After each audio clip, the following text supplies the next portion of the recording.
ঘুমিয়ে আছি, হঠাৎ করে অনুভব করলাম কে যেন আমার ঠোঁটে চুমু খাচ্ছে আর আমার চুলগুলো আলতো করে বুলিয়ে দিচ্ছে। আমি অনুভবকে স্বপ্ন মনে করে আমি ওকে আমার ঠোঁটের সাথে চেপে ধরি আর ঠোঁটে একটা কামড় বসিয়ে দিই। কামড় বসানোর পর শব্দ পেলাম। পেয়ে চোখ বলতেই দেখি আমার মামাতো বোনের ঠোঁট দিয়ে রক্ত বের হচ্ছে আর ও আমার দিকে লজ্জা লজ্জা চোখে তাকিয়ে আছে। আমি তখন বুঝতে পারলাম আমার অনুভবগুলো স্বপ্ন ছিল না, সবগুলোই সত্যি ছিল। আমি ধমকের সুরে বললাম, তুমি এইখানে কি করো আর ঠোঁট দিয়ে রক্ত বের হচ্ছে কেন? তুমি তো কামড় দিলে, আবার তুমি বলতেছো রক্ত বের হচ্ছে কেন? তার মানে তুমি এতক্ষণ এরকম করলা? ছি ছি ছি, তোমাকে আমি বোনের চোখে দেখি আর তুমি কি না এসব? তুমি জানো তুমি আর আমি অনেক বছরের ছোট বড়, তোমার বয়সের পার্থক্য অনেক। আর তুমি তো পিচ্চি একটা মেয়ে, তোমার সাথে তো আমার যায় না, তুমি এখনো ছোট মানুষ। আমি অত কিছু বুঝি না। আমি তোমাকে ভালোবাসি আর তোমাকেই বিয়ে করব। এই কথা বলার সাথে সাথেই একটা থাপ্পড় মারলাম আর বললাম, ছোট মানুষ এত বড় বড় কথা বলো কেন? কেবল পড়ো দশম শ্রেণীতে আর এখনই প্রেমে পড়েছ? এরপর সে তো রুম থেকে চলে গেল। থাপ্পড়টা জোরে দিয়েছিলাম, চোখ দিয়ে পানি বের হইতেছে, যদিও মারার পর আফসোস করতেছি, কারণ আমার কিছুটা ভালো লাগে সেতুকে, কিন্তু ও আমার অনেক ছোট, ওকে তো অনেক কোলেও নিয়ে থাকছি। আসুন এখন পরিচয় দেই। আমার নাম মোহাম্মদ ফারুক আহমেদ শুভ। আমি অনার্স চতুর্থ বর্ষে পড়ি আর গল্পের নায়িকা হলো আমার মামাতো বোন। আর টুকু উপরে পড়ছেন। সেতু চলে যাওয়ার পর আবারও ঘুম, বুঝেনি তো, মামার বাড়ি আসছি। ঘুম থেকে উঠে কি করব? রাতের সময় মামার বাড়ি আসছি, তাই সেতুর সাথে দেখা হয় নাই। আর ওই সব ঘটনা ঘটলো সকালবেলা। আসলে আমার 5টা মামা আর তারা সবাই এক বাড়িতে থাকে, জয়েন্ট ফ্যামিলি। পরে 10টার পর ঘুম থেকে উঠলাম, উঠে ফ্রেশ হয়ে বাইরে আসতেই 5টা মামি ডাকা শুরু করলো, শুভ আসো ভাত খেয়ে যাও। আমি বললাম, মামি আপনারা কি পাগল হলেন নাকি? সবাই ডাকতেছেন, সব ঘরে খাবো কেন? এদের ভিতরে সেতু আম্মু যেটা ওইটা বেশি ডাকতেছে। আমি ওই মামের উদ্দেশ্য করে বললাম, এত নাম ধরে না ডেকে বললেই তো হয়, জামাই আসেন ভাত খেয়ে যান। আহারে, আমি জামাই করেই বলতে চাই, কিন্তু আমার মেয়ে তো তোমাকে রিজেক্ট করে দিবে, তখন আবার তুমি কষ্ট পাবা, তাই ডাকি না। এই কথা বলার সাথে সাথে সব মামি হাসাহাসি শুরু করলো। পরে নানি ডাক দিল, গেলাম, গিয়ে দেখি নানি ঘরে ভাত নিয়ে রাখছে। নানি খাইতে দিল, আমি খাইতে বসলাম। খেয়ে উঠে শুয়ে থেকে ফোন চাপতেছি আর সকালের কথা ভাবতেছি। তখন মামি ডাক দিল, আমি গেলাম। মামির কাছে যেতেই মামি বলল, কিরে সকালে কি হয়েছিল?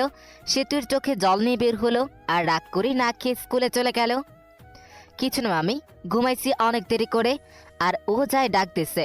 ওর ডাক শুনে আমি জোরে ধমক দিছি, তাই হয়তো। আমি পাঠিয়েছিলাম ডাকতে ভাত খাবার আসার জন্য। আচ্ছা যা হয়েছে, তোকে তোর মামা একটু স্কুলের পাশে গিয়ে ডাক দিতে বলছে, যা। আমি ভাবতে লাগলাম, মামা কেন স্কুলে গিয়ে ডাকতে বলল কেন? আমার মামা আসলে হাই স্কুলের মাস্টার। পরে গোসল করে রেডি হয়ে নানির কাছে গেলাম, গিয়ে মিষ্টি সুরে সুরে বললাম, হো নানি দাও, ও নানি দাও। টাকা নাই আমার কাছে, আমি কি কামাই করি? টাকা কই পাবো? আরে ভাই ভাবছেন আমি ফকির না, কিন্তু ফ্রিতে টাকা নিয়ে খরচ করলে দরদ থেকে না। পরে অনেক কষ্ট করে টাকা নিলাম, নিয়ে গেলাম মামার স্কুলের দিকে। বেশি দূরে না, কাছেই মামার স্কুল। পরে স্কুলের মাঠে গিয়ে মামাকে গিয়ে ফোন দিলাম। ফোন দিয়ে বললাম, মামা আসতে বলেছিলেন? অফিস রুমে আছি, তুমি আসো। পরে গেলাম, গিয়ে সালাম দিলাম, রুমের ভিতরে গেলাম। মামা বললেন, একটা কাজ করে দিবে আমার হয়ে? এইরকম ভাবে বলছেন কেন? কাজ দেন একটা, 10টা করে দিব। তুমি তো জানো আমার মেয়ের রাগ কিরকম, সেহেতু বলেছিলাম ওকে আজকে শপিং করে দেব, কিন্তু স্কুলে একটা কাজের জন্য নিয়ে যেতে পারবো না। তুমি একটু শপিং করিয়ে নিয়ে এসো। ঠিক আছে মামা, মনে মনে আমার টাকার 12টা বাজবে আজকে। এই নাও টাকা। লাগবে না মামা, আছে আমার কাছে। যেভাবে দিচ্ছি ওইভাবে নাও, কথা বলো কেন? বাইরে মনে সেতু আছে, ডেকে শপিং এর কথা বলো, চলে যাবে। পরে টাকা দেখি 5,000। পরে সেতুকে দেখলাম বান্ধবীদের সাথে গল্প করছে। আমি এই স্কুলে পড়াশোনা করেছি, তাই সবাই চেনে, কেউ কিছুই বলে না। সরাসরি সেতুর কাছে গিয়ে ডাক দিলাম। প্রথমে ডাক দেওয়ার পর শুনলো না। পরে বললাম, মামা টাকা দিয়েছে তোমাকে শপিং এ নিয়ে যাওয়ার জন্য, না গেলে থাক, টাকা মেরে দিব, আর কম দামি ড্রেস এনে বলবো এটা কিনেছে। আমি এসব বলছি আর সেতুর বান্ধবীগুলো আমার দিকে হাঁ করে তাকিয়ে আছে। পর সেতুর বান্ধবীদের দিকে লক্ষ্য করে দেখলো যে সবাই হাঁ করে তাকিয়ে আছে আমার দিকে। এটা দেখে সেতু রেগে ওর বান্ধবীদেরকে বলল, ওভাবে দেখে লাভ নেই, ওই চিকনা শুধু আমার। আমার বিয়ে ঠিক হয়েছে। বিয়ের কথা শুনে ওর এক বান্ধবী বলল, সেতুর বান্ধবী বলল, আমি তো ভাইয়ার সাথে কালকেও কথা বলেছি, ভাইয়া তো বলল বিয়ের জন্য পাত্রী খোঁজা হচ্ছে। আরে তোমাকে বলছি মানে, আর তোমাকে তো আমি চিনিই না। ও, তুমি সেই মেয়ে। সেতুকে রাগানোর জন্য তোমার সাথে বলার সময় ভেবেছিলাম তুমি হয়তো সুন্দরী না, কিন্তু এখন দেখে মনে হচ্ছে আসমান থেকে পরী নেমে এসেছে। এটা বলে সেতুর দিকে তাকাতেই দেখি সেতু আমার উপরে রাগে কটমট করছে, মনে হইতেছে আস্ত খেয়ে ফেলবে। এটা বলার সাথে সাথে সেতুর যত রাগ আমার উপর উঠেছিল, সব রাগ উঠেছিল, সব রাগ ওই মেয়েটির উপরে ঝাড়ার জন্য। এটি দাঁড়া, তোর রাগ ছোটাইতেছি। এটা বলে গিয়ে ইতুকে স্কুল ব্যাগ দিয়ে বাড়ি শুরু করলো আর বলল, শালা তুই আর আমার হবু স্বামীকে মেসেজ দিবি না, যদি মেসেজ দেস তাহলে তোর 24টা বাঁচাবো। এটা বলে আমার দিকে আস্তে আস্তে বলতে লাগলো, তুই আর আজে বাজে মেয়ের মেসেজে রিপ্লাই দিবি না আর ব্লক করে দিবি। আমি নিশ্চুপ হয়ে শুনলাম, আর কিছু বললে আমাকে ব্যাগ দিয়ে বাড়ি শুরু করত। স্কুল থেকে সরাসরি শপিং মলের দিকে রওনা করে দিলাম। স্কুল থেকে বের হয়ে অটো ডাক দিলাম। অটোতে যাব না, রিক্সাতে যাব। তুমি রিক্সা ডাকো। রিক্সায় গেলে শরীরের সাথে সাথে শরীর লাগবে, আর মানুষ দেখলে প্রবলেম হতে পারে। আমরা প্রেম করি, তাই এক রিক্সাতে যেতেই পারি। লোকে কি বলে বলুক, তাতে আমার যায় আসে না। পাগল হয়েছ নাকি? আমরা প্রেম করলাম কবে? আচ্ছা বাদ দাও ওসব, রিক্সা ডাকো, শপিং করতে যাব। পরে বাধ্য হয়ে রিক্সা নিয়ে শপিং এর উদ্দেশ্যে বের হলাম। রিক্সায় অনেক বিরক্ত ফিল হচ্ছে, কারণ সেতু আমার শপিং মলে যাওয়ার আগ পর্যন্ত রিক্সার ভিতর আমার হাত ধরেছিল, মনে হইতেছে স্বামী স্ত্রী যাচ্ছে। পরে শপিং মলে ঢুকে এটা কিনে ওইটা কিনে কেনার কোনো শেষ নেই। মামা টাকা দিয়েছিল 5,000, আর কিনতে মোট খরচ হলো 7,000। 2,000 টাকা পকেট থেকে গেল। টাকার জন্য মনটা খারাপ হয়ে গেল। ভাইরে ভাই, মেয়েদের নিয়ে কখনো শপিং করতে যাইস না, জীবন তেনা তেনা বানায় ফেলায় দেয়। শপিং করা শেষ হলে বাড়ির উদ্দেশ্যে রওনা দিলাম। শপিং করতে করতে 3টা বেজে গিয়েছিল। টাইমের দিকে খেয়ালই ছিল না, ক্ষুধাও লাগছে, তাই ভাবলাম রেস্টুরেন্টে যাই, কিছু খেয়ে নেই। সেতুকে বললাম, সেতু রাজি হয়ে গিয়েছে। দুজন খেতে গেলাম। রেস্টুরেন্টে ঢোকার সাথেই কে যেন মেয়েলি কণ্ঠে শুভ কইয়া ডাক দিল। আমি ওইদিক তাকাতে দেখি কেউ নাই। তখনই আমার সামনে ডাক আসতেছে, কিন্তু চিনতে পারছি না, মুখটাও ভালো করে দেখা যাচ্ছে না। একটু এগিয়ে গিয়ে দেখি আমার প্রাইমারি এবং হাই স্কুলের বান্ধবী জুলেখা। আমি জুলেখাকে দেখেই অনেক খুশি হয়ে গেলাম। পরে ভালো মন্দ জিজ্ঞেস করলাম, কুশল বিনিময় করলাম। পরে আমি জুলেখার পাশেই বসলাম আর সেতুকে জুলেখার বান্ধবীর পাশে বসতে বললাম, কিন্তু সেতু দাঁড়িয়ে আছে, তাও আবার রাগী দৃষ্টিতে। কি হলো বস? কিরে মেয়েটা? আমার মামা তো আর বলতে পারলাম না। আমি ওর হবু বউ, আর এখন ওর প্রেমিকা। আর আপু, আপনি আপনার বান্ধবীর পাশে বসুন, আমি আর উনি একসাথে বসবো। আপনার সাথে বসলে আমার ভালো লাগবে না। উঠুন, উঠে এই পাশে আসুন। অনেক মানুষ কিছু বলতেও পারছি না, তাই সেতুর কথা মতোই চলতে লাগলাম। আমি আর সেতু বসলাম এবং জুলেখা আর ওর বান্ধবী বসলো। খাবারের অর্ডার দিল। খাবার আসতেই সেতু উঠে হাত মুখ ধুইতে গেল। কিরে, কবে থেকে শুরু করলি? আরে ওসব কিছু না, আমার মামাতো বোন আমাকে অনেক ভালোবাসে, তাই এরকম করে। সামথিং সামথিং মামা। এর মধ্যে সেতু চলে এসেছে, তাই চুপ হয়ে গেলাম। টেবিলে খাবার দিয়ে গেছে, খাবার খাওয়া শুরু করলাম। খাবার খেতে খেতে জুলেখা সেতুকে জ্বালানোর জন্য বলতে লাগলো, শুভ, তুই তো অনেক শুকিয়ে গেছিস, আয় তোকে খাওয়াই দিই। স্কুল থাকতে তো অনেক খাওয়াইছি, হাই স্কুল পাস করে চলে গেলি, আর খাওয়াইয়া দিতে পারি নাই। কি বলিস এসব? তুই কবে খাওয়াই দিলি? মিথ্যা বলিস কেন? একটা চোখ মেরে জুলেখা বলল, আর গার্লফ্রেন্ড সামনে অত বোকা হাসতে হবে না। সেতু আমার দিকে অগ্নি দৃষ্টিতে তাকিয়ে আছে, মানুষের জন্য কিছু বলতেও পারছে না। ওই উঠ, আর খেতে হবে না, অনেক খেয়েছিস, চল বাড়ি চলে যাব। খাওয়া তো হয় নাই, এখনই যাব মানে? যাবে কিনা বলো, না গেলে ফুপু আম্মুকে বলে দিব তুমি শুধু মেয়েদের সাথে মিশো আর মেয়েদের সাথে ইয়ে করো। আমি বুঝতে পারছি চলো খেতে হবে না। উঠার আগে সেতু জুলেখাকে বলল, টাকাটা দিয়ে দিন। জুলেখা শুধু তাকিয়ে তাকিয়ে দেখছে। পরে রেস্টুরেন্ট থেকে চলে এসে রিক্সা নিয়ে বাড়ির দিকে রওনা দিলাম। রিক্সায় ওঠার সাথে সাথেই সেতু বলা শুরু করলো। রিক্সায় ওঠার সাথে সাথে সেতু বলল, তুমি এত লুচ্চা কেন? আমি লুচ্চা মানে? কি লুচ্চামি করছি তোমার সাথে? হ্যাঁ, সকালে এত জোরে কিস করছো যে আমার ঠোঁটটা কেটে গেছে। আবির, ওই মেয়ে নাকি তোমাকে ভাত খাওয়াই দিছে? ছি ছি, আমরা তো পরীক্ষাওকে তো কই কিছু তো খাওয়াই দিই না। তুমি ছোট থাকতে খাওয়াই দিছে, এখন অনেক বড় হইছো, এখন মনে হয় অনেক কিছু খাও মেয়েদের কাছ থেকে। আরে আমি তো আগেই মেয়েদের সাথে কথা বলি নাই, আর এখন মেয়েরা কি খাওয়াবে? হ্যাঁ, মিথ্যা বলো কেন? জুলেখে তো আমার সামনেই বলল। মিথ্যা বলছে জুলেখা। আরে সেতু অনেক আগেই বলল। বলতে বলতে বাড়িতে এসে গেছে। পরে ভাড়া দিয়ে দিলাম। বাড়িতে এসে ফ্রেশ হয়ে একটু বসে আছি আর ভাবছি, আমার টাকা গেল 2050 টাকা। সেতু কি মামাকে বলে টাকাটা দিয়ে যাবে? 50 টাকা না দিলেও চলবে, কিন্তু আর বাকি টাকা দিলে ভালো হতো। আরে ভাই, ভাবছেন এত টাকার চিন্তা করছি কেন?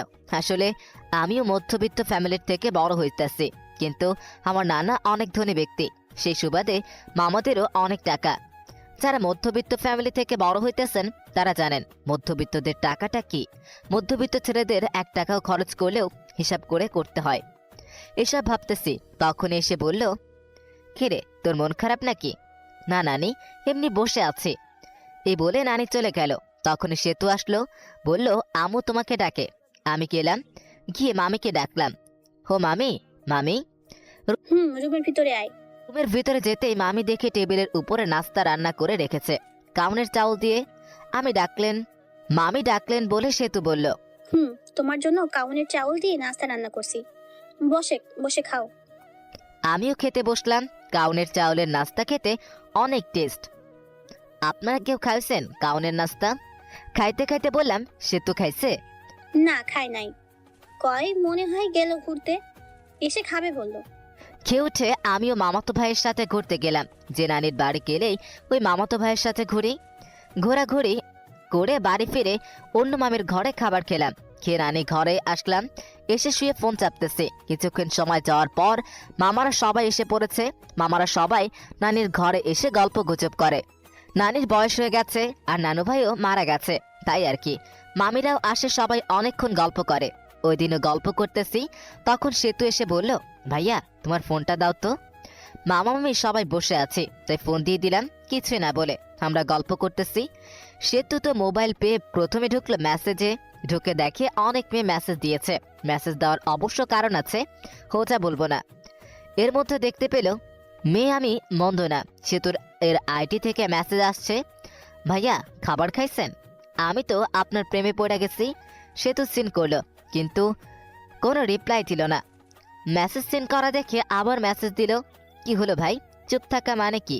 আমি বুঝে নিব আপনিও আমাকে ভালোবাসেন। সেতু রিপ্লাই দিল, আমি হয়ে সেতু এর বান্ধবীর নাম সীমা। কিন্তু আমি তো তোমার মামাতো বোনকে ভালোবাসি। এই কথা শুনে সেতু এর রাগ তো চরম পর্যায়ে চলে গেছে। আচ্ছা, আমি কি? তুমি তা তো জানো না, আমি তোমার ভাবি। সেতু অমনি ভিডিও কল দেয় আর ওই দিক থেকে সীমা ধরে। কল ধরার সাথে সাথে সেতুর এর মুখ দেখতে পেয়ে অবাক হয়ে যায়। ওই শালি, আমার অনেকগুলো বয়ফ্রেন্ড আমার, তাই না? এখন থেকে আর মেসেজ দিবি না। এটা বলে কল কেটে দেয়। আর আমার মেসেঞ্জারে যত মেয়ে ছিল সবগুলো মেয়েকে ব্লক মেরে দেয়। এমনকি যেসব আমার ফ্রেন্ড লিস্টে ছিল সব মেয়েকেই ব্লক করে দেয়। আর মেসেঞ্জারে সব চ্যাট মুছে ফেলে আর রিলেশন স্ট্যাটাস দেয়, ইন এ রিলেশনশিপ। মা, ফোনটা শুভকে দিয়ে দাও। তুই অত বড় ছেলেটাকে নাম ধরে বলি কেন? ও তোর ভাই, আর তুই ফোন নিয়েছস, তুই দিয়াই। মামি আমাকে ফোন দিয়ে গেল। ফোন হাতে নিয়ে দেখি ফোনের সব কিছুই চেঞ্জ। ওয়ালপেপার দিয়েছে সেতুর, আর লেখা, ওয়ালপেপার পাল্টালে তুমি শেষ। পরে ডাটা অন করে মেসেঞ্জারে ঢুকলাম। মেসেঞ্জারে একবারে ভিমটিয়ে ঘষে পরিষ্কার করে ফেলেছে। তখনই একটা মেসেজ আসলো অচেনা আইডি থেকে। মেসেজে লেখা ছিল, শুভ সাহেব, এত ভেবে লাভ নেই, সবকিছু আমি ডিলিট করে দিয়েছি। তোমার চ্যাট লিস্টে শুধু আমি থাকবো। তোমার চ্যাট লিস্টে প্রথম ব্যক্তি আমি আর শেষ ব্যক্তিও আমি। আর কোনো মেয়েদের সাথে কথা বলবা না, কথা বললে কিন্তু প্রবলেম হয়ে যাবে। তুমি কে আর তুমি আমাকে চেনো কিভাবে? আমি চিনি তোমাকে, আর তুমিও আমাকে চিনো। তোমার আশেপাশেই আছি। আমি চিনতে পারছি, তুমি আর কেউই না, আমার কিউট বোন সেতু। ওই শালা, বোন বলা বাদ দিয়া বউ বললেই তো পারিস। সবাইকে কি বউ বানানো যায়? সবাইকে বলতে হবে কেন? শুধু আমাকে বলবা। তোমাকে বলবো কিভাবে? তুমি তো আমার আদরের ছোট বোন। তোকে কয়বার বলবো যে আমাকে আর বোন বলবি না? এরপর বোন বললে তোর 12টা বাজিয়ে দিব। আচ্ছা বাদ দাও, অনেক রাত হয়েছে, ঘুমিয়ে পড়ো। ওকে। আমিও ঘুমালাম। সকালে উঠে বাড়িতে চলে আসব। ঘুম থেকে উঠে দেখি সেতু আমাকে জড়িয়ে ধরে শুয়ে আছে। এই সেতু, এভাবে ধরে আছো কেন? মামি অথবা অন্য কেউ দেখলে কি ভাববে? কেবলই তো এসে একটু জড়িয়ে ধরলাম, আর এরকম করছো কেন? সেতু ছাড়তে চাইনি, আমি জোর করে ছাড়িয়ে নিলাম আর বললাম, তুমি এখানে কি করো? হ্যাঁ, আম্মু ডাকতে পাঠালো, তাই আসছি। তুমি যাও, আমি আসতেছি। সেতু মুখটা বেঁকিয়ে চলে গেল আর ফ্রেশ হতে চলে গেলাম। ফ্রেশ হয়ে মামির কাছে গেলাম। দেখি মামি অনেক কিছু রান্না করেছে। মামি এত কিছু রান্না করেছেন, কেউ আসবে নাকি? ফাজলামি করা বন্ধ কর। তুই আসার পর যখন চলে যাবি, তখন তোর জন্য প্রতিবারই রান্না করি। আমি মিষ্টি একটা হাসি দিয়ে খাবার টেবিলে বসলাম। পাশে সেতুও ছিল, তাই সেতুর দিকে তাকিয়ে দেখি মুখটা মলিন হয়ে গেছে। মুখ মলিন হয়েছে হয়তো আমার যাওয়ার কথা শুনে। আমি থাকলে হয়তো কিছুদিন মজা করতে পারতো আমার সাথে। রংপুর কবে চলে যাবে বাবা? মজা করার জন্য বিয়ে না করে যাব না আমি। আব্বু পাত্রী দেখতেছে। ওমা, তাই নাকি? চোখের সামনে পাত্রী থাকতে আবার পাত্রী খোঁজা লাগে? কি রে সেতু, মনে মনে কি বলিস? আসলেই বিয়া করবা? আপনিও না মামি, বিয়ে করলে আপনারা জানবেন তো। খাবার খেয়ে রুমে এসে কাপড়গুলো ব্যাগে তুলছে, তখন সেতু আসলো আর বলল, তোমার সাথে কিছু কথা আছে। আমি শুনতেছি, বল। আমার হাত ধরে নিয়ে গিয়ে খাটের উপর বসালো আর সেতুর আমার সামনে দাঁড়িয়ে আছে। কিছু সেকেন্ড দাঁড়িয়ে থাকার পর সরাসরি আমার ঠোঁট দুটো লেপটে নিল ওর ঠোঁটের সাথে। কিছুক্ষণ পর ছেড়ে দিল আর বলল, আমি তোমাকে অনেক ভালোবাসি, তোমাকে ছাড়া আমি বাঁচব না। আই লাভ ইউ শুভ। আমি স্তব্ধ হয়ে আছি, কি উত্তর দিব ভাবতে পারছি না। আমিও সেতুকে ভালোবাসি, কিন্তু আমাদের বাস্তবতা অনেক কঠিন। আমার মামারা অনেক অনেক বিশ্বাস করে। আমি উত্তর দাও, কি হলো? সেতু, তুমি পাগলামি করছো কেন? তোমার আমাদের সাথে যায় না, আর আমাদের সম্পর্ক কেউ মেনে নিবে না। মাঝখান থেকে আমাদের যে মধুর একটা সম্পর্ক আছে, এটা নষ্ট হয়ে যাবে। আর আমার মামা মামিদের ভালোবাসা থেকে বঞ্চিত হতে চাই না। আর তোমাকে ভালোবেসে তোমাকে নিয়ে হয়তো পালিয়ে গেলাম। পালিয়ে গেলে মামা মামিদের কাছ থেকে হাকের মতো ভালোবাসা পাবো না। তার তোমার উচ্চ ফ্যামিলির মেয়ে, আর আমরা নিম্ন মধ্যবিত্ত ফ্যামিলির ছেলে। তোমাকে আব্বুকে বললে সে কোনো কারণে রাজি হবে না। এর ভিতর একটা কারণ হলো আমরা নিম্ন মধ্যবিত্ত। আর আমার আরেকটা সমস্যা আছে, যেটির কারণে আমি কোনোদিনও হয়তো বিয়েও করতে পারবো না। ওই সমস্যার কারণ শুনলে তোমার আব্বু আম্মু কেউ রাজি হবে না। আশা করি তুমি বুঝতে পারছো। তুমি এখনো অনেক ছোট, আগে বড় হও, তখন সবকিছু বুঝতে পারবা। তুমি যে আমাকে ভালোবাসি বলতেছো, এটা তোমার আবেগ, যেটা বেশি দিন থাকবে না। কিছুদিন পর এই ভালোবাসা শেষ হয়ে যাবে, তখন আর আমাকে ভালো লাগবে না। তুমি তখন কলেজ যাবা, তখন তোমার অনেক বন্ধু বান্ধবী হবে, আর তোমার বন্ধুরা সবাই গার্লফ্রেন্ড বয়ফ্রেন্ড নিয়ে ঘুরতে যাবে। তুমি তো ঘুরতে পারবে না। তখন মনে হবে কার সাথে প্রেম করি, যার সাথে একদিনও ঘুরতে পারি না। কলেজে যাবা, আমার থেকে অনেক সুন্দর সুন্দর ছেলে দেখতে পাবা, আর তোমাকে প্রপোজ করবে, কারণ তুমি অনেক সুন্দর। আর ওই প্রপোজ পেয়ে মনে মনে বলবা, কত সুন্দর সুন্দর ছেলে প্রপোজ করে, আর আমি কিনা পড়ে আছি শ্যামলা একটা ছেলের কাছে। তখন আর আমাকে ভালো লাগবে না, আমাকে তোমার বোরিং মনে হবে। এই শোনো, আমি আর এখন ছোট নাই।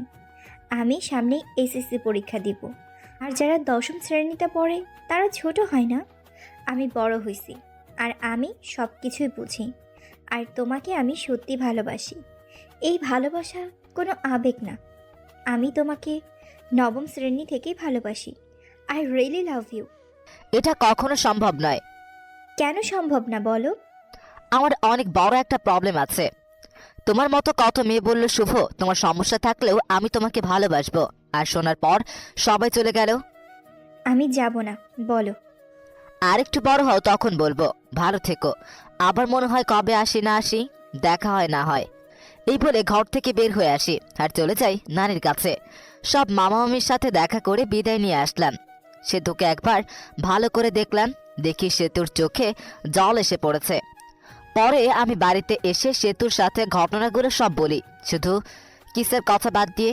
আসলে আমি আর আম্মু ফ্রেন্ডের মতো, আমি ছোট থেকেই আম্মুর সাথে শেয়ার করি। পরে কিছুদিন পর রংপুর ভার্সিটিতে চলে যাই। এর মাঝে সেতুর সাথে অনেক কথা, ভালো মন্দ এগুলো জিজ্ঞেস করা হয়েছে। একদিন ভার্সিটিতে গিয়ে একটা মেয়ে বন্ধুর সাথে সেলফি তুলি আর ফেসবুকে পোস্ট করি। সেই পোস্ট সেতু দেখে ইনবক্স মাথায় তুলে ফেলে। ওই মেয়েটিকে? আমার বান্ধবী। বান্ধবীটায় কি হয়েছে? হ্যাঁ, ওই রকম ভাবে কাছাকাছি বসে সেলফি তোলা লাগবে নাকি? আমি তোমাকে কোনো মেয়ের সাথে সহ্য করতে পারি না। এরপর যদি আবার মেয়েদের সাথে সেলফি তুলো তাহলে আমি কিছু করে ফেলবো আর দোষ দিব তোমার। আচ্ছা ঠিক আছে, বলবো না। আমার অনার্সে পরীক্ষা দেই আর সেতুও এসএসসি পরীক্ষা দেয়। সেতুর সাথে আমার অনেক কথা হয় 1 বছর। বলতে পারেন জিএফ বিএফ যেরকম করে কথা বলে আমরাও সেরকম ভাবেই কথা বলি। 1 বছর সেতু আমার কাছে অনেকবার শুনতে চাইছে আমার প্রবলেম, কিন্তু আমি বলি নাই।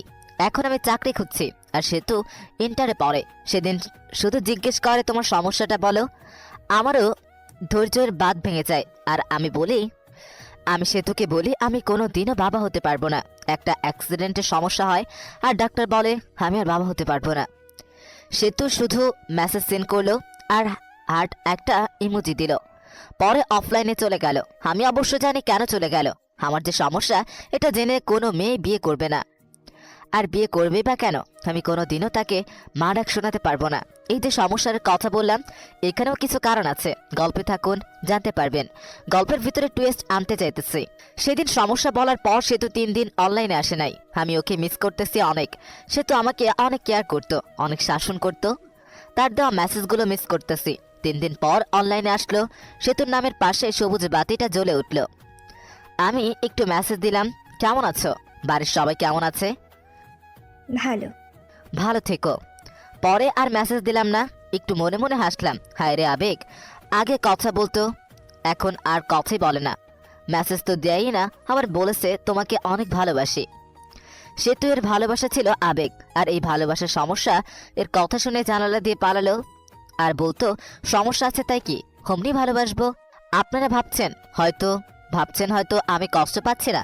আসলেই আমার কষ্ট হচ্ছে না। আজকে নতুন ভাবে কেউ কথা বলা বাদ দেয়নি। অনেকেই এরকম ভাবে বলতো ভালোবাসি, কিন্তু সমস্যার কথা বলতেই কথা বলা বন্ধ করে দিয়েছে। যদিও অন্য মেয়েদের থেকে সেতুর ব্যাপারটা একটু আলাদা, কারণ সেতুকে আমি ভালোবাসি আর ভালোবাসা না ভালো লাগা এই আর কি। সেতুকে মিস করছি আর মেসেজগুলো মিস করি, এটাই, তাছাড়া আর কিছুই না। এখন আস্তে আস্তে সেতুকে ভুলে যাব, তার দেওয়া মেসেজগুলো আর মিস করব না। আমার একটা চাকরি হয়ে গেছে, এখন আর আমি বেকার নই। কিছুদিন পর শুনতে পেলাম সেতুর বিয়ে ঠিক হয়েছে একটা এমবিবিএস ডাক্তারের সাথে। শুনে ভালোই লাগলো। বিয়ের দিন তারিখ ঠিক হয়েছে। বিয়ের 7 দিন আগে থেকে সব মামা মামি নানি সবাই ফোন দিয়ে বলতেছে তাড়াতাড়ি আসতে। আর বলবেই না কেন, 5 মামার একটাই ভাগিনা, অনেক আদরের। আর আমি ছোটবেলায় মামার বাড়ি বেশি থাকছি, কিন্তু ওটা এটা বলে বিয়েতে যাইতে পারবো না। আসলে বিয়েতে যাওয়া সে তো সামনে যেতে পারবো, শরম করবে। আর শরমের কারণটা আপনারা ফিল করতে পারবেন। সেতুর বিয়েতে আসতে আব্বু আম্মু আসতে বলছে, কিন্তু না করে দিয়েছি। আম্মু আসার জন্য জোর করে নাই, জোর করলে আসতেই হতো, কারণ আম্মু উপরের কথাগুলো সব জানে। আমার জীবনের সব ঘটনা আম্মুর সাথে শেয়ার করি। বিয়ের 4 দিন আগে সেতু মেসেজ দিয়েছে, ভাইয়া বিয়ে আসবে না কেন? আসলে 1 বছর কথা বলার পর তোমাকে ভালোবেসে ফেলেছিলাম, আর তুমি মাঝপথে সাইরা দিলা। সবকিছুই সম্ভব, কিন্তু নিজের চোখের সামনে ভালোবাসা দেখা সম্ভব না। আপনাকে দিয়ে যদি আমি মা হতে না পারি তাহলে বিয়ে করে কি লাভ? আপনাকে তো কেউ বিয়ে করবে না। আমি আর কিছু না, হাসির একটা ইমোজি দিয়ে অফলাইনে চলে গেলাম। বিয়ের 2 দিন আগে রুমে বসে আছি বললে ভুল হবে, অফিসের জন্য রেডি হচ্ছে। তখন দেখি মামা আমার দরজার সামনে দাঁড়িয়ে আছে। আমি সালাম দিয়ে বললাম, আরে মামা কখন আসলেন? এই জায়গায় বসেন। আমি বসতে আসেনি, তোমাকে নিতে এসেছি, চলো। মামা, আমি নতুন অফিসে জয়েন করেছি, আর ছুটি দেবে না, আর এমনি গেলে চাকরি থাকবে না। তোমাকে কি কেউ কিছু বলছে? তোমার মামি কি কিছু বলছে বলো? না মামা, আমি আর কি বলবো। তাহলে চলো, তোমার অফিসে যাব, আমি ছুটি নিয়ে দেবো। পরে বাধ্য ছেলের মতো মামাকে নিয়ে গেলাম অফিসের সামনে। গিয়ে মামা কাকে যেন ফোন করলো। পরে অবশ্য বুঝতে তার বন্ধুকে ফোন দিয়েছিল। কি করে, কি অবস্থা? ওই পাশের লোকটার কথা শুনতে পেলাম। আমি তোর অফিস সামনে দাঁড়িয়ে আছি। লোকটি কি বললো শুনতে পেলাম না। কিছুক্ষণ পর দেখি আমাদের অফিসের বস বের হয়ে আসলো। আসা দেখে সালাম দিলাম। ওয়ালাইকুম আসসালাম। শুভ, আমার ভাগিনা, ওর ছুটি লাগবে। আরে শুভ, তোর ভাগিনা হয় আগে বলবি তো, বলে আগে ছুটি দিয়ে দিতাম। শুভ ছুটি চাইছিল কিন্তু দেই নাই, আরো বকা দিছি। এখন তো জানলি ছুটি দিবিনি নাকি চলে যাব? আরে তুই আইসস, ছুটি না দিয়ে পারি? বল, চল কিছু খাই। চল। পরে একটা রেস্টুরেন্টে গেলাম, গিয়ে খাইতে বসলাম। তা শুভ কি কাজ কিছু পারে না পারেই না? পারে, কিন্তু নতুন তো, তাই মাঝে মাঝে সমস্যা হয়, কিন্তু পারফরমেন্স ভালো, আগাতে পারবে। হঠাৎ করে আসলি ফোন দিয়ে আসতি, তোর ভাবি শুনলে খুশি হতো।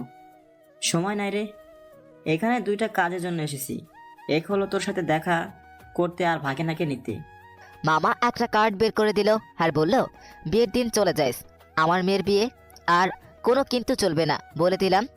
ঠিক আছে, চলে যাব। তাহলে আজকে উঠি রে, বাড়িতে অনেক কাজ, বুঝতেই তো পারছস। আচ্ছা যা।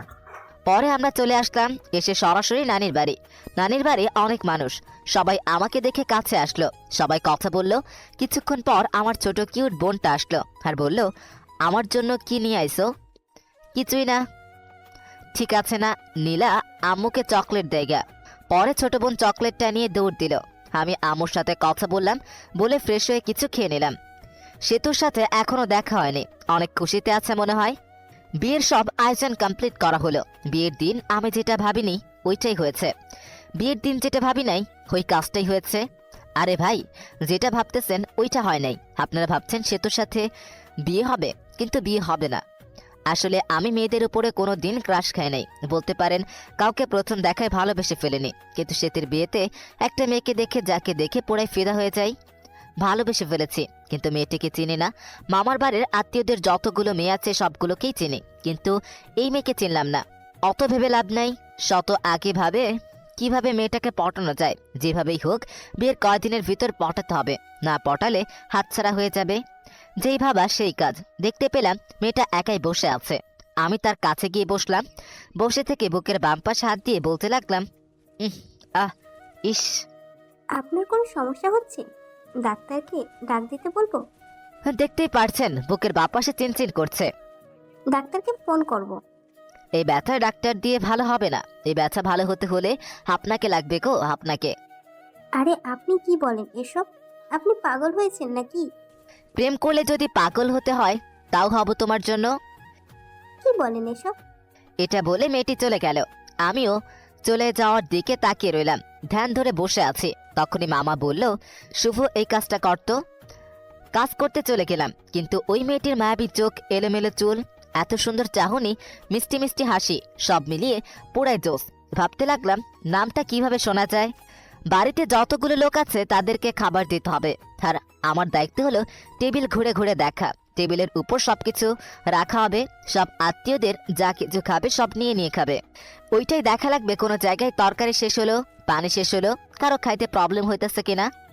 এত কাজ আর বিয়েবাড়ির এত মেয়েদের মাঝে আমার চোখ শুধু ওই মেয়েটিকেই খোঁজে। বিয়েবাড়িতে মেয়ে পটানো আর কথা বলার জন্য একবারের পারফেক্ট জায়গা।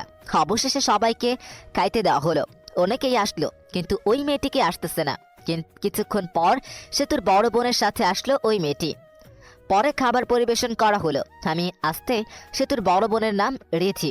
রিধি আপু যে টেবিলে বসেছে ওই টেবিলে গেলাম। রিধি আপুকে বললাম, একা খাচ্ছ? একলা খাবো কেন?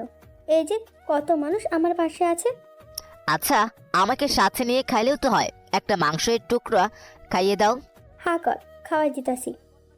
আপা, এই মেয়েটার নাম কি? কোন মেয়েটা? তোর ডান পাশেরটা। ও, এর নাম হলো আরফিন। এ হলো। আর কিছু শুনতে চাই না, নামটা দিয়েই চলবে। আচ্ছা, মেয়েদের নাম শুনে কি করবি? আবার প্রেমে পড়ে গেলি নাকি? আফরিন শুধু সবকিছু শুনতেছে আর অবাক দৃষ্টিতে আমাদের দিকে দেখছে আর খাচ্ছে। কি যে বলো না তুমি। প্রেমে পড়ে কি করবি? ফুবুকে বলে একটা বিয়ে করে ফেল। বয়স তো আর কম হলো না, আর কিছুদিন গেলে বুড়ো হয়ে যাবি, বউ পাবি না। আফরিনের মতো সুন্দর একটা মেয়ে পেলে তো এখনই বিয়ে করে ফেলতাম। আফরিন একটু কাশি দিল খাক খাক করে। আর নিধি, কি বললি তুই? আরে আমি এটা বলে ওখান থেকে চলে আসলাম, বেশিক্ষণ থাকলে প্রবলেম হয়ে যেত। সবার খাবার খাওয়া শেষ হলো। তখন মামা বলল, শুভ তুমি কি কিছু খাইছো? না মামা। তুমি তাহলে নিজের রুমে যাও, খাবার পাঠিয়ে দিতেছি। কিছুক্ষণ পর সেতুর শ্বশুরবাড়ি থেকে লোক আসবে, তখন তো আর খাইতে পারবো না। খাবার খেয়ে ভালো ড্রেস পরে নিয়ে এটা পরিবর্তন করে, গরমে ঘামের কারণে ড্রেসটা নষ্ট হয়ে গেছে। ঠিক আছে মামা। পরে চলে গেলাম নিধির রুমে। গিয়ে দেখি নিধি, আফরিন আরো কয়েকটা মেয়ে বসে থেকে ফোন চাপছে। আমাকে দেখে নিধি বলে উঠল, কিরে বান্তর, এখানে কি করস? আফরিনের দিকে তাকিয়ে থেকে বললাম, তাকে না দেখে আর থাকতে পারলাম না। কাকে রে? বুঝবি না রে। আপনারা হয়তো ভাবছেন নিধির ঘরে খাইতে যেতে বললো কেন। এখানে একটা কারণ হলো, বাড়িতে অনেক আত্মীয়। এখন আমাকে আলাদাভাবে খাওয়াতে হলে আলাদা একটা রুম তো লাগবে, তাই না? তখনই মামা খাবারের প্লেট নিয়ে ঢুকলো আর আমি টেবিলে বসে পড়লাম। মামা নিধিকে দেখতে পেয়ে বলল, তুই শুভকে তুলে তুলে দিস, শুভ তো তুলে নিয়ে খায় না। এটা আমার ছোট মামা। ওকে চাচ্চু। আমার সামনে দেখে তরকারির বাটি, ভাতের বাটি আর যা কিছু আয়োজন করছিল সব। খাইতে বসছি, তখন ছোট মামি এসে বলল, শুভ ভাত নাও, তরকারি নাও। এমনকি মামি তুলে দিল। আমিও খাইতে লাগলাম। ছোট মামি চলে গেল, মেজো মামি আসলো। মেজো মামিও এসে তরকারি দিল, ভাত দিল, আমিও নিলাম। পেট ভরে গেছে। মেজো মামি চলে যাওয়ার পর আসলো সেতুর আম্মু, এসে বলল তরকারি নাও। আমি বললাম নিব না, তবুও জোর করে দিল। সেদিক দিয়ে তো আমার অবস্থা খারাপ। পরে সেজো মামি এসে আরও দিয়ে গেল। আমার পেটে তো ঢুকছে না। পিছনে তাকিয়ে দেখি নিধি আর ওর সাথে বসে থাকা মেয়েগুলো হাসতেছে।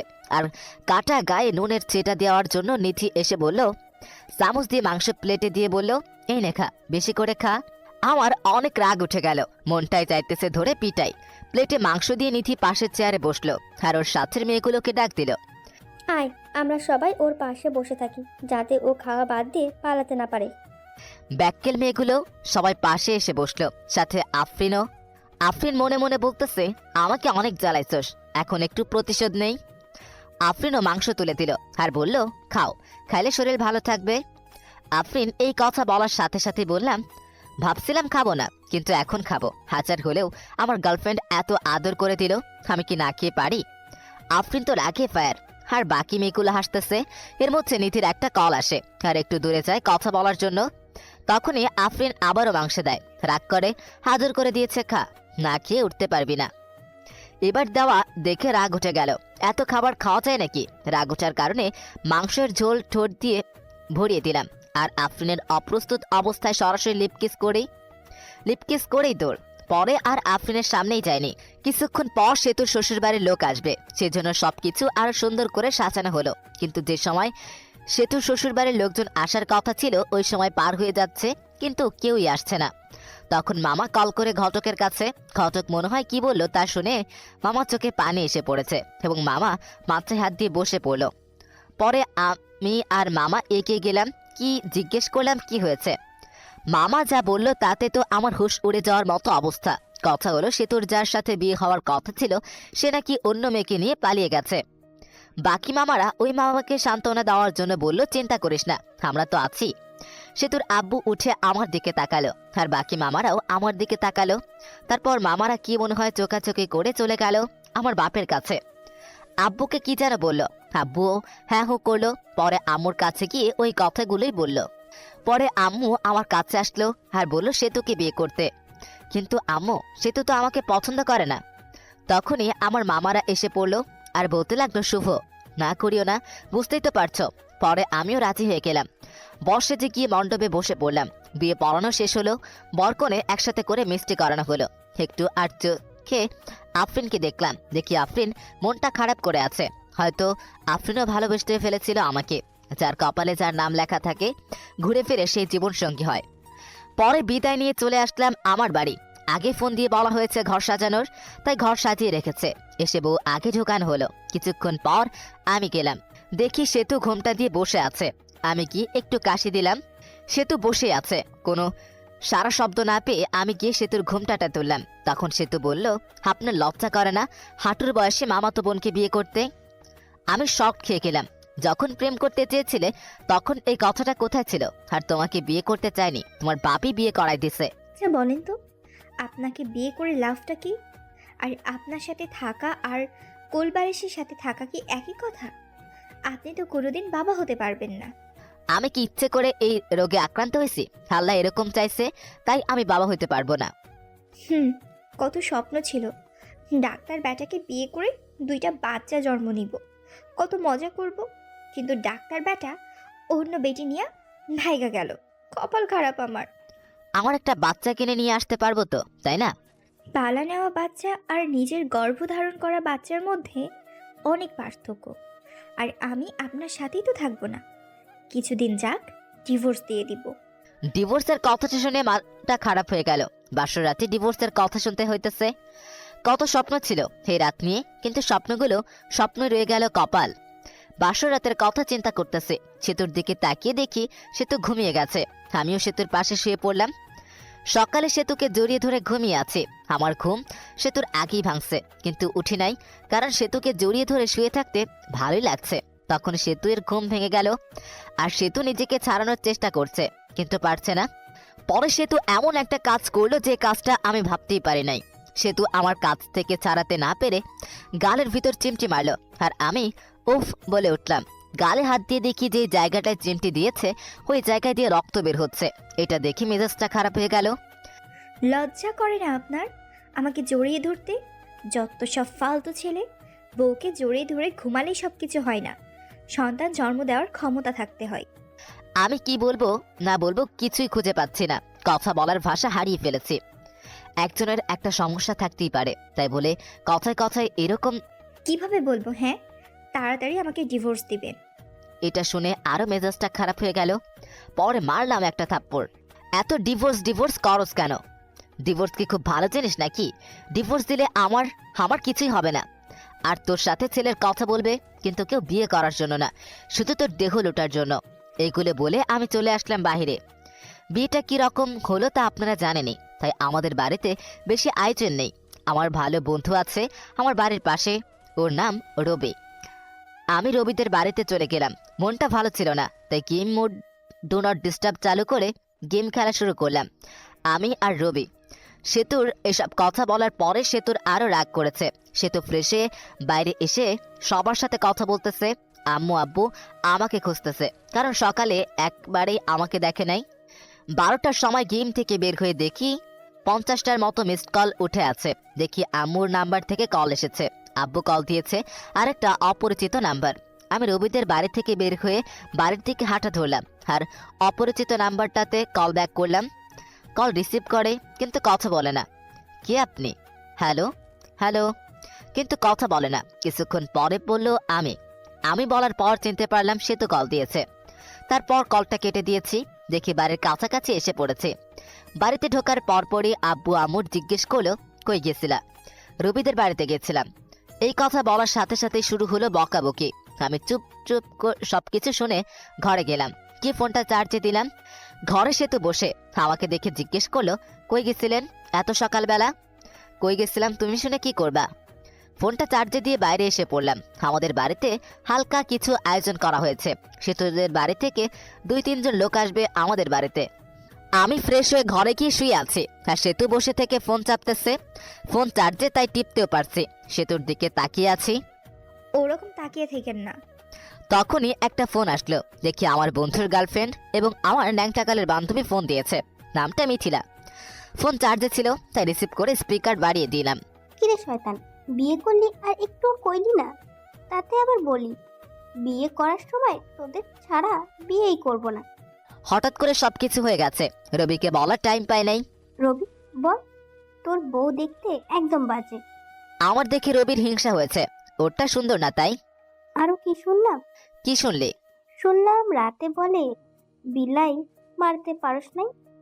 ধুর বেটি, এসব কি বলস? এমনি বললাম রে। পরে কথা কইর, ফোন চার্জে আছে। আগে তো অনেক কথা বললি, আগে তো অনেক কথা বলতি, এখন বউ হয়েছে না, কথা বলবি কেন? বাবু রাগ করো না, রবি চিপাই নিয়ে চকলেট দিব নে।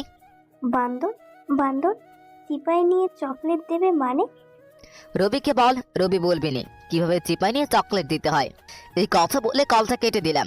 আমি কেটে না দিলে কথা বলতেই থাকতো। ফোনটা রেখে সোজা হয়ে পিছনে তাকাতেই পারি নাই, দেখি সে তো দাঁড়িয়ে আছে। মেয়েটা কে ছিল আর আমাকে খারাপ দেখা যায় এটা বললো কেন? মেয়েটা কি আছে আছে, তোমাকে বলবো কেন? আর যাকে দেখতে যেরকম, লোকে তো তাকে সেরকমই বলবে। তুমি ওকে বাবু বললা কেন? ভালো লাগছে তাই বলছি। আর আপনি থেকে তুমি বলছো কেন? আমি তোমার বড়, সম্মান দিয়ে কথা বলবা। ঘরে বউ রেখে অন্য মেয়ের সাথে কথা বলতে লজ্জা করে না? লজ্জা করবে কেন? তোমাকে তো ডিভোর্স দিয়ে দিব। এটা শুনে রাগ করে সেতু চলে গেল, আর আমি শুয়ে রইলাম। কিছুক্ষণ পর সেতুর বাড়ি থেকে লোকজন আসলো। খাওয়া দাওয়া করে শ্বশুর বাড়ির দিকে রওনা দিলাম। শ্বশুর বাড়ি যাওয়ার পর সেতুকে জ্বালানোর জন্য মেয়েদের বলতে কাছের মানুষকে জ্বালানোর সহজ উপায় হলো কাছের মানুষের সামনে অন্য মেয়েদের সাথে কথা বলা। শ্বশুর বাড়িতে যাওয়ার পর সেতুদের সব আত্মীয়রা ছিল। গিয়ে দেখি আফরিনও আইসে। মেয়েটার মনটা অনেক খারাপ, কপালে যা থাকে তাই তো হয়। আমাদের যে থাকার রুম দেওয়া হয়েছে ওই রুমে আগে থেকে সেতু ছিল। পরে গেলাম, গিয়ে দেখি সেতুর বোনগুলো একসাথে বসে আছে। আমিও তাদের সাথে যোগ দিলাম। ওদের ভিতর থেকেই একটা মেয়ে, দুলাভাই কত হ্যান্ডসাম। ওমা তাই নাকি? তুমি অনেক কিউট। সেতুর সাথে বিয়ে না হলে তোমাকেই বিয়ে করতাম। সবাই হেসে দিল। তখন আরেকটা মেয়ে, দুলাভাই সেতুকে হানিমুনে কই নিয়ে যাবেন? সেতুকে নিয়ে হানিমুনে যায় কি হবে? হানিমুন তো শালিদের নিয়ে যাইতে হয়, তাহলে মজা বেশি হয়। আমি তো ভাবছি সেতুকে রেখে তোমাদের সবাইকে নিয়ে হানিমুনে যাব। সেতু আনরোমান্টিক একটা মেয়ে, সেতুকে নিয়ে হানিমুনে গেলে টাকাটাই নষ্ট। তা না, তোমরা অনেক রোমান্টিক মনে হইতেছে। সেতুর দিকে তাকিয়ে দেখি সেতু সাপের মতো ফোঁস করতেছে। যা তোরা সবাই যা, ঘর থেকে বের হও, আমি ঘুমাবো, অনেক ঘুম ধরছে। চলে যাচ্ছি, তোর স্বামীর ভাগ আমি নিব না। এই বলে সবাই চলে গেল। সেতু দরজা আটকে দিল, আর আমার কাছে এসে বলতে লাগলো, ছি ছি, অন্য মেয়েকে হানিমুনে নিয়ে যেতে চাও, শরম করে না? বুঝলাম না, আমি তো ওদের সাথে মজা করে বলেছি। পরে সেতু শুয়ে পড়লো, আমিও শুয়ে থেকে গেম খেলতেছি ফুল সাউন্ড দিয়ে, যেন সেতু ঘুমাতে না পারে। বাইরে গিয়ে গেম খেলুন, আমার ঘুমের সমস্যা হচ্ছে। সমস্যা হলে অন্য ঘরে গিয়ে ঘুমাও। সেতু পরে ফোনটা নিয়ে রেখে দিল। আমিও বাচ্চাদের মতো শুয়ে রইলাম। এভাবেই ঝগড়া, সেতুর অপমান। আমি কোনোদিন বাবা হতে পারবো না, সে ডিভোর্স ও চাই। প্রতিদিন আমি কিছুই বলি না। 7 দিন শুনলাম এসব। এখন রংপুর চলে যাচ্ছি অফিসে, সেতুকে রেখে যাচ্ছে। পরে সবকিছু ঠিক করে সেতুকেও নিয়ে যাব। সবার কাছ থেকে বিদায় নিয়ে নিলাম। এখন সেতুর কাছে গেলাম, ভালোভাবে থেকো আর দোয়া করিও আমার জন্য। দোয়া করে কি হবে? তুমি মরলেই আমি খুশি হব। তুমি এটা বলতে পারলে? যেটা সত্যি ওটাই বললাম। আমি আর কিছু না বলে চলে আসলাম। বের হয়ে হাসি মুখে আব্বু আম্মুর কাছ থেকে বিদায় নিলাম। কিন্তু ওই সময় আমার খুব কষ্ট হচ্ছিল। মনে হইতেছিল যে আমি কান্না করি। আমি এত বিরক্তকর হয়ে গেছি যে কেউ একজন আমাকে মরার কথা বলেছে। ভিতরে কষ্ট আর বাইরে হাসি নিয়ে চলে গেলাম চাকরি করতে। সকালের গাড়িতে গেছি, তাড়াতাড়ি পৌঁছাইছি। রাতে আম্মুর ওই জায়গায় কল দিয়েছিলাম। আম্মুকেই জিজ্ঞেস করেছে সেতুর কথা। সেতুকেও ফোন দিয়েছিলাম, কিন্তু রিসিভ করেনি, কেটে দিয়েছে। পরের দিন সকালে উঠে অফিসের জন্য রেডি হয়ে অফিসে গেলাম। যাওয়ার পরেই পিয়ন এসে বলল, ম্যাডাম আপনাকে ডাকলো। আমি ভাবতে লাগলাম আগে তো স্যার ছিল, এখন ম্যাডাম কই থেকে আসলো। ভাবি বাদ দিয়ে গেলাম ম্যাডামের রুমের সামনে। গিয়ে, ম্যাডাম আসতে পারি? আমি ভিতরে গিয়ে ম্যাডামকে দেখে তো অবাক, কারণ ম্যাডাম আর কেউই নয়, বিয়েবাড়ির সেই আফরিন। আফরিন দেখে ভয় পেয়ে গেলাম। বিয়ে বাড়িতে যা কিছু করেছি, চাকরি থেকে বের করে দেয় নাকি আবার। ভয়ে ভয়ে কাছে গিয়ে, আপনি আমাকে ডেকেছেন ম্যাডাম? আসেন। তা কেমন আছেন? আর আপনার বউ কেমন আছে? আমি ভালো আছি, আর আমার বউও ভালো আছে। ভালো থাকলেই ভালো। ম্যাডাম সেদিনের ভুলগুলোর জন্য দুঃখিত, মাফ করে দিবেন। ওসব আমি ভুলে গেছি। আপনার বউকে সাথে নিয়ে এসেছি। না, কিছুদিন পরে নিয়ে আসবো।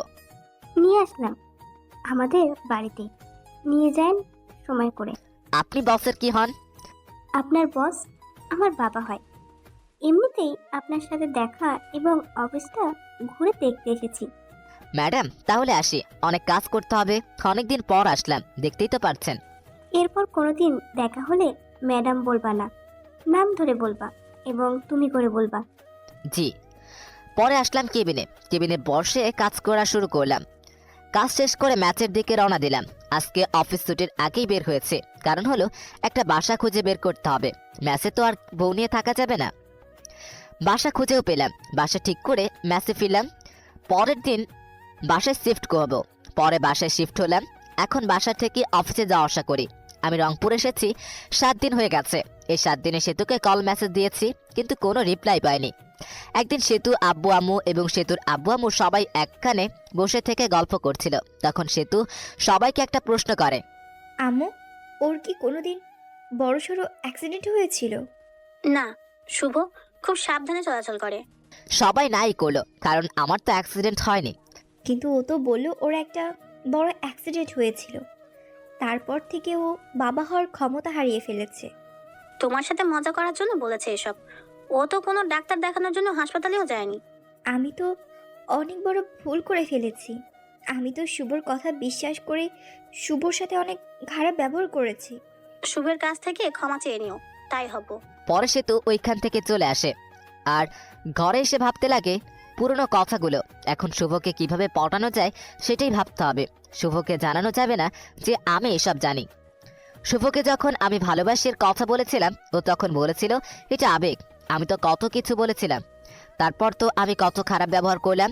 এখন শুভ কি আমায় মেনে নিবে? এখন শুভ ভালোবাসার কথা বললে কি ভাববে? শুভর সাথে তো আমি এই কয়দিন কথা বলিনি, অনেকবার ফোন দিয়েছে, আমি তোর ফোনটাও ধরি নাই। পরে তো আবার ফোন দিবেই, তখন কথা বলবো। এখন আমি আর সেতুকে কল দিই না। উকিলের সাথেও কথা বলেছি ডিভোর্সের ব্যাপারে। সে যত দ্রুত সম্ভব উকিল কাজটা করে দিতে চাইতেছে। 7 দিন চলে যায়, তাও সেতুকে একবারও কল দেয়নি। সেতু আমাকে কল দেয়নি। সেতুর এখন আর ভালো লাগে না। সেতুর শুধু ইচ্ছা হয় শুভর সাথে কথা বলবে। সেতু মিস করে ওই দিনগুলো, যে দিনগুলোতে শুভকে দেখতেই পারে নাই। শুভ কত কিছু বলেছে। যখন সেতুর ফোনটা বেজে ওঠে তখন সেতুর মনে হয় শুভ মেসেজ দিয়েছে বা কল দিয়েছে, কিন্তু শুভ কোনো মেসেজ বা কলই দেয় না। সেতু শুভকে কল দিতে চায়, কিন্তু কোনো একটা কিছু কারণে শুভকে মেসেজ বা কল দিতে পারে না। এখন আর শুভ আর সেতুর কথা মনে পড়ে না। শুভর প্রথম প্রথম অনেক কষ্ট হয়েছে, আর নিজেকে দোষ দেয়। সেতুকে মিথ্যে কথা বলাটা ঠিক হয়নি। এদিকে সেতু সবসময় মন মরা হয়ে বসে থাকে, কারোর সাথে বেশি কথা বলে না, শুধু শুভর কথা ভাবে। শুভর সাথে কথা বলতে মন চায়, কিন্তু পারে না। ধৈর্য ধরে থাকে। শুভ তাকে ফোন দেবে, কিন্তু শুভর নাম্বার থেকে কল আসে না। 1 মাস পার হয়ে গেছে, কিন্তু শুভ আর সেতুর মাঝে কথা হয় না। সেতু আর থাকতে না পেরে শুভকে কল দেয় রাতে, তাও আবার 12টার সময়, যে সময় শুভ ঘুমে মগ্ন হয়ে আছে। প্রথমবার ফোন ঢোকার পর ফোন রিসিভ করলো, কারণ শুভ তো ঘুম ভাঙেনি। পরের বার কল দিতে শুভর ঘুম চোখে দেখে একটা কল এসেছে। পরে নাম্বার না দেখে কল রিসিভ করে, বলে, হ্যালো, কে? আমিটাকে? আমাকে চিনতে পারোনি? আমি সেতু। আরে বোন, কোন সেতু? আর এত রাতে ঘুমে ডিস্টার্বের জন্য কল করছো কেন? আমি তোমার বউ সেতু। বউ কথাটা শুনে শুভ নাম্বারটা ভালোভাবে দেখলো। সেতুই কল দিয়েছে। পরে ভাবতে লাগলো আব্বু আম্মুর কারণে কিছু হলো নাকি এত রাতে ফোন দিয়েছে। সেতু, আব্বু আম্মুর কিছু হয়েছে নাকি ফোন দিচ্ছে? আব্বু আমার কিছু হয় নাই, কথা বলার জন্য ফোন দিছি। ফাইজলামে রাখো। বিএফের লাগে ভাইগা গেছো নাকি আবার? এখন প্রবলেম হয়েছে দেখা ফোন দিয়েছো। আচ্ছা, কোনো কিছুই ভেবো না, সরাসরি আমার এখানে চলে আসো, আমি সবাইকে মেসেজ করে নিব। ঘরে স্বামী থাকতে পালাই যাব কেন অন্য পুরুষের সাথে? স্বামী তো শুধু কাগজে কলমে। আচ্ছা বাদ, কালকে অফিসে যেতে হবে, বাই। আর এত রাতে কোনো দিন কল দিবা না, যত সব ফালতু। এটা বলে ফোনটা কেটে দেই আর বন্ধ করে রেখে ঘুমিয়ে পড়ি। এদিকে সেতুর মনটা আরো খারাপ হয়ে যায়। আমি কি এতটাই খারাপ ব্যবহার করেছি যে শুভ ভেবে নিতেছে আমার বয়ফ্রেন্ড আছে? ছি ছি, নিজেকে নিজের উপর ঘৃণা হচ্ছে। আর ভাবে শুভ আগে মেসেজ দিত, কেমন আছো, কি করো, কথা বলার জন্য ফোন দিত, আর এখন কথাই বললো না, ঘুরে ফিরে আমাকেই অপমান করলো। সারা রাত না ঘুমিয়ে পার করে রাত আর ডিসিশন নেয় শুভ এর এখানে চলে আসবে, কারণ শুভ বলেছিল বাসা ভাড়া নিয়েছে আর যেতেও বলেছিল আমাকে। সকালে উঠে আব্বুর কাছে গিয়ে বলে, আব্বু আমাকে শুভর বাসায় রাইখে আসেন, আর আমি যাব, এটা ওকে বলবেন না। আব্বু মেনে নেয়, আর বিকেলের গাড়িতে তারা রওনা দেয়। আমার এখানে এসে আব্বু দরজায় কলিং বেল চাপ দেয়। শুভ তখন ভাবতে থাকে এই সময় আবার কে আসলো। অলসতা নিয়ে দরজা খুলতে যায়, দরজা খুলে তো অবাক শুভ। শুভ তখন আব্বুকে বলে, তোমরা আসবা বলবা না, আসো, স্টেশনে আগায় যেতাম। সেতু বলল তোকে সারপ্রাইজ দেবে, তাই না জানিয়ে চলে আসলাম। আচ্ছা বসো, তোমাদের খাবারের ব্যবস্থা করি। শুভ সেতুর সাথে কোনো কথাই বলে নাই। একবার তাকিয়ে দেখেছিল সেতু অনেক শুকনো হয়ে গেছে। মনে হলো অনেক দিন ধরে খাবার ঠিক মতো খায় না আর ঘুমায়ও না। সেতুকে দেখেও না দেখার ভান করলো। সেতু আমার দিকে অসহায়ের মতো তাকিয়ে আছে, সেতুর দিকে লক্ষ্য না করে আমি খাবার কিনতে গেলাম। অবশ্য নিজেই রান্না করে খাই, আজকে শরীরটা ভালো ছিল না তাই রান্না করিনি। হোটেল থেকে খাবার এনে আমি আব্বু সেতু খাইতে বসছি। তুমি কি প্রতিদিন বাজারে কেনা খাবার খাও নাকি? না আব্বু, রান্না করেই খাই। আজকে ভালো লাগছিল না তাই রান্না করিনি। তোমরা আসবে জানলে রান্না করতাম। আরে ভাই, আমি সব কিছুই রান্না করতে পারি। এসব কিছু রান্না আমার মা আমাকে শিখাইছে। খাবার খেয়ে আব্বুকে রুমে দেখিয়ে দিলাম আর আমি আমার রুমে আসলো।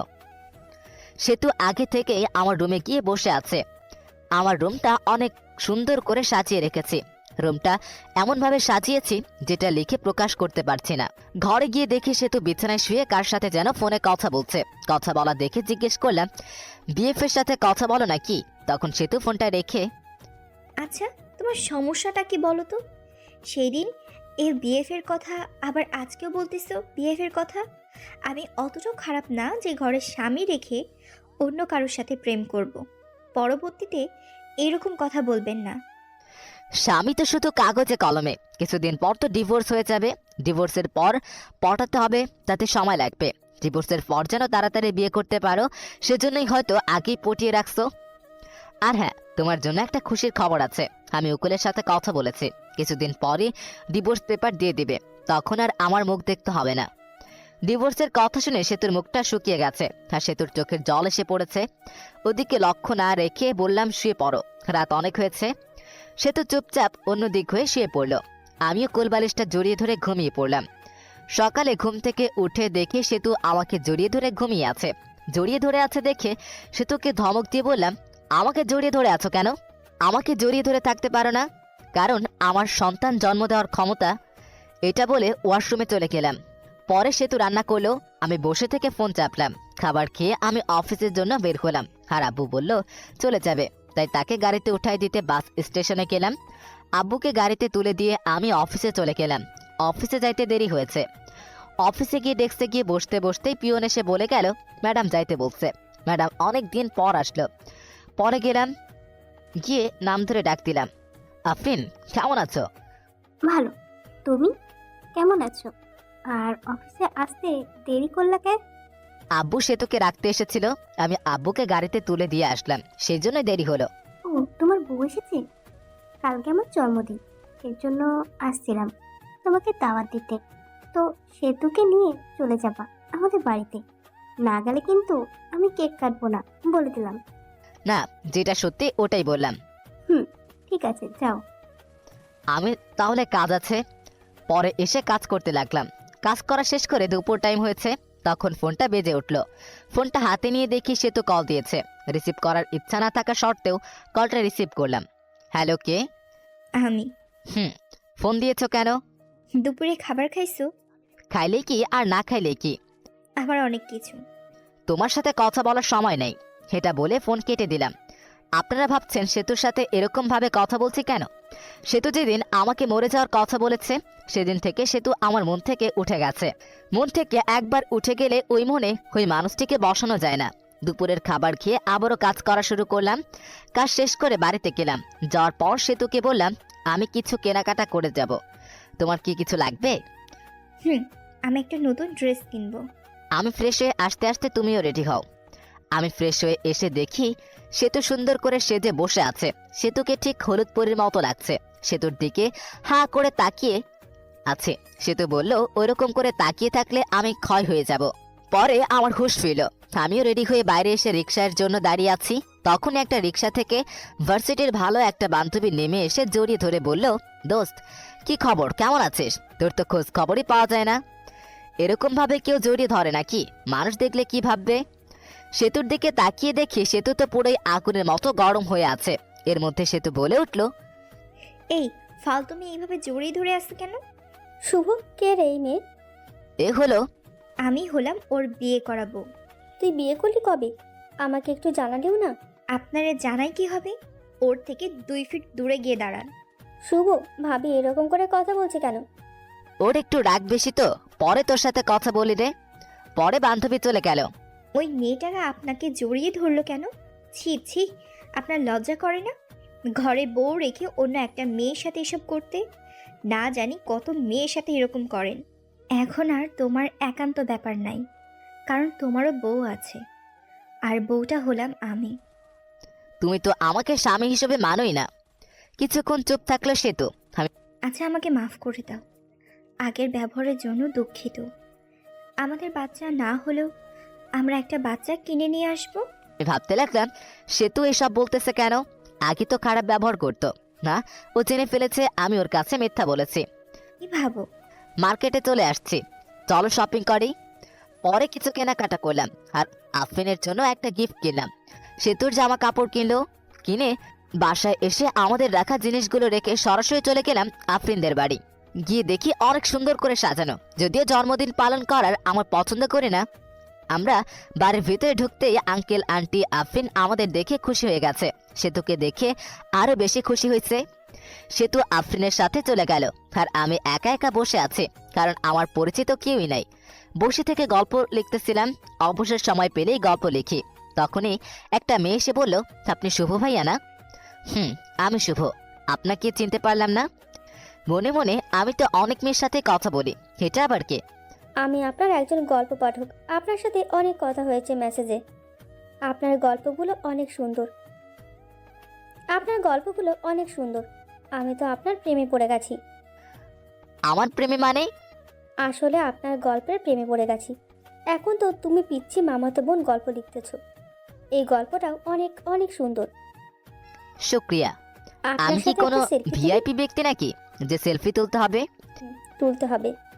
মেয়েটি যেই সেলফি তুলতে এলো তখনই সেতু এসে ওই মেয়েকে একটা ধাক্কা দিয়ে ফেলে দেয় আর বলে, এই তোমার সমস্যা কি? হ্যাঁ, এতক্ষণ কথা বলেছো ভালো কথা, তাই বলে শরীরের উপর এসে এইভাবে সেলফি তুলতে হবে? ভাইয়া, কে উনি? পিচ্ছি মামাতো বোন আমার বউ। আপনি লিখেছেন সে তো আপনাকে দেখতে পায় নাই। আপনি লিখেছিলেন সে তো আপনাকে দেখতে পায় না আর ভালোবাসে না। ভালো না বাসলে তো এরকম রিয়াক্ট করতো না। এখন হয়তো ভালোবাসে। মেয়েটি চলে গেল। আমি চলে গেছি আর অন্য মেয়ের সাথে টাঙ্কি মারা শুরু করছো। এখন থেকে আমার সাথে বসে থাকবা। রাত 11টার সময় আমি সেতু আফরিন আর আফরিনের কিছু বন্ধু বান্ধবী বসে থেকে মজা করছি। হ্যালো ফ্রেন্ডস, তোমাদের একটা কথা বলবো। তোমাদেরকে বলেছিলাম না আমি কারোর প্রেমে পড়েছি, কিন্তু নামটা বলি নাই। আজকে নামটা আমি বলবো। তাকে আমি প্রথম থেকেই ভালোবেসে ফেলেছিলাম। শুভ, সেতু, আমার এখানে আসো তো একটু। আমি আর সেতু গেলাম তখন। আমি শুভ, এই যে একে দেখছো, একে দেখে ভালোবেসে ফেলেছি। কিন্তু ভালোবাসাটা মনে রয়ে গেছে, কারণ এই যে মেয়েটা সেতু, সেতু হলো। আমার মনের ভালোবাসা মনেই রয়ে গেল। ভালোবাসার মানুষকে আপন পেলাম না। সেতু বেস্ট অফ লাক, তোমাদের সংসার সুখের হোক। শুভরাত্রি। এটা বলে আমি আফরিন ঢুলতে ঢুলতে চলে গেল। অনেক ড্রিঙ্ক করেছে হয়তো। ওর কথাগুলো নিজের উপরে নিজেরই অনেক রাগ উঠে গেল। শালার কেন যে এসব করতে গেলাম।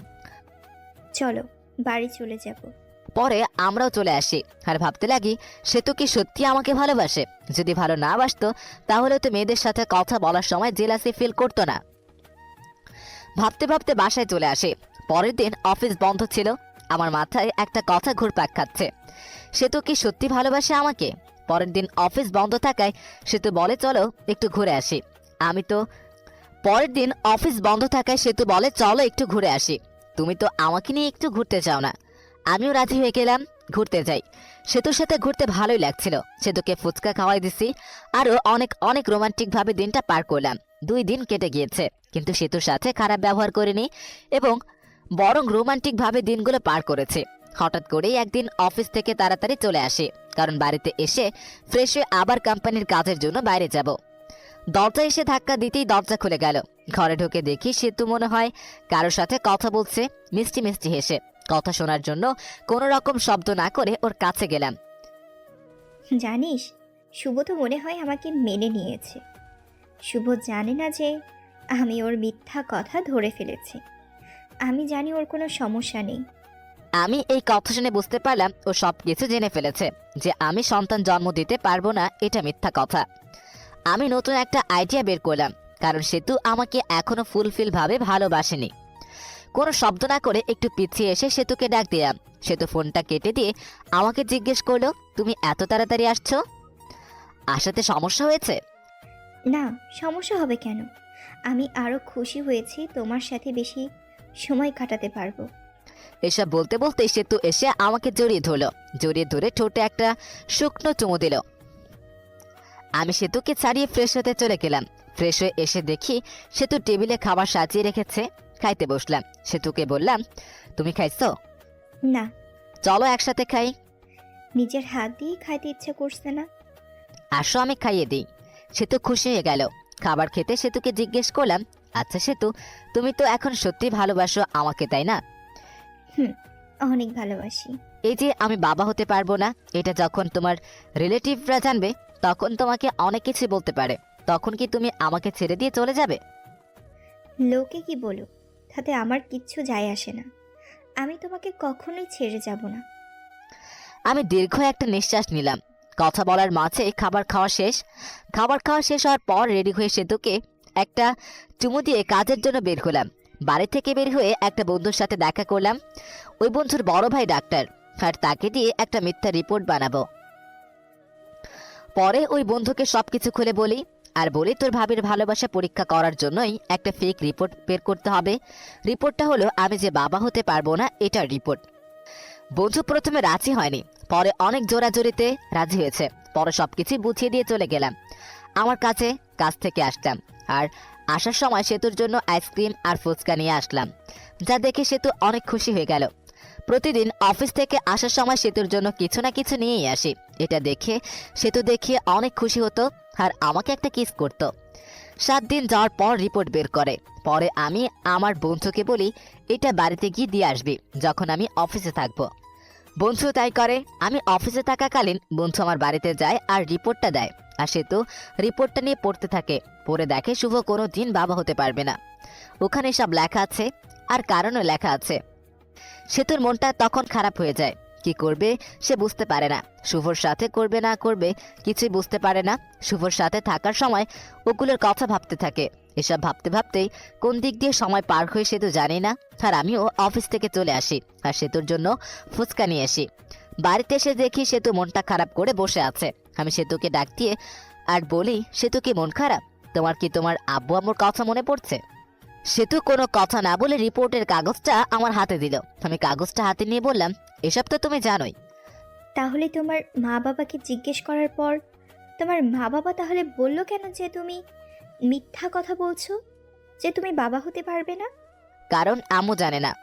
সেতু এই কথা শুনে মুখটা থেকে রাগি বানিয়ে চলে গেল। আমি ফ্রেশ হতে চলে গেলাম।